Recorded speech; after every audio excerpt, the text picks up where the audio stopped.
there, Texas Deacon here. Thank you for joining me. The title of this lesson is Mother's Day 2012. First, I want to talk a little about my mother. My mother is 88 years old. She lives by herself. She was in church with me on Sunday, and it was a proud moment when they honored all the mothers that our church does every Mother's Day. Of course, she was the oldest one there. As I said, she lives by herself, and she still drives, although me and my brothers are worried every time she takes a car out and we're trying to stop her. But anyway, be in prayer for her and her driving, will you? She, as I said, she lives by herself, and the last time we went down, she had a big meal laid out for us as soon as we got there. She does her own cooking. She's totally independent.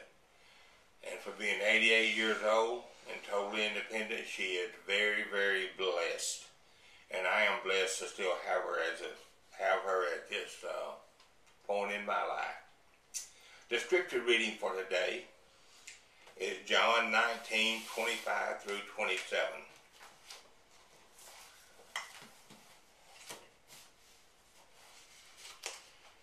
Now there stood by the cross of Jesus his mother's sister, Mary, the wife of Caiaphas, Mary Magdalene. When Jesus therefore saw his mother and the disciple whom he loved standing by, he said to his mother, Woman, behold your son. Then he said to the disciple, Behold your mother. And from that hour, that disciple took her into his own home. Jesus knew he was dying. He had done completed all the work that he was supposed to on this earth, and his last concern that his mother would be taken care of properly. That's the reason he chose the disciple John. For some reason, we don't know why, other than that was Jesus' choice. During that time in the society, the Jewish society, a woman always had a male protector to look after her. There was an accepted order when a woman, when there was no male around, like a woman that didn't have any children, her husband died, a widow woman, there'd always be a relative to look after her. Now, we find this story in the book of Ruth, where Boaz wanted Ruth, but there was another kinsman redeemer, they're called, that was closer to Ruth than Boaz.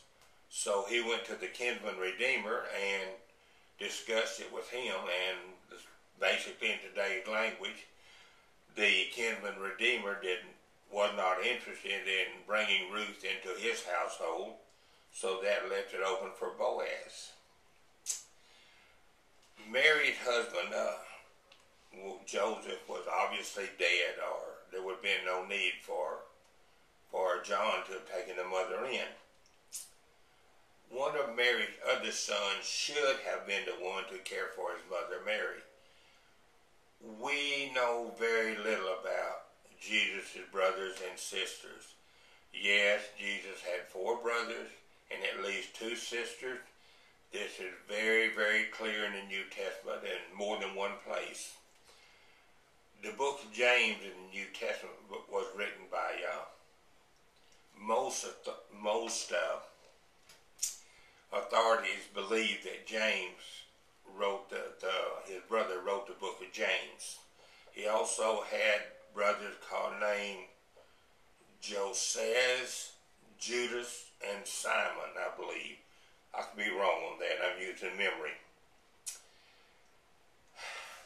Another place where the importance of your mother is brought out is in the 10 Commandments, the 5th commandment, where God said, honor your father and your mother. So he brought out the importance there of your mother. If you're so blessed as I am to still have your mother with you, I'm going to tell you what to do between now and next Mother's Day. Begin to create your own personal Mother's Days. at least once a month, more often if you can. Love your mother the way Jesus loved his mother. You do that and it will be pleasing to God. Pleasing God is a good thing. Unfortunately, we don't please God often enough. Give my words some thought, will you, please?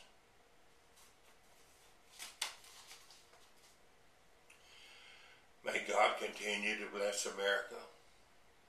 May God continue to bless the Republic of Texas. And may God continue to bless you and yours.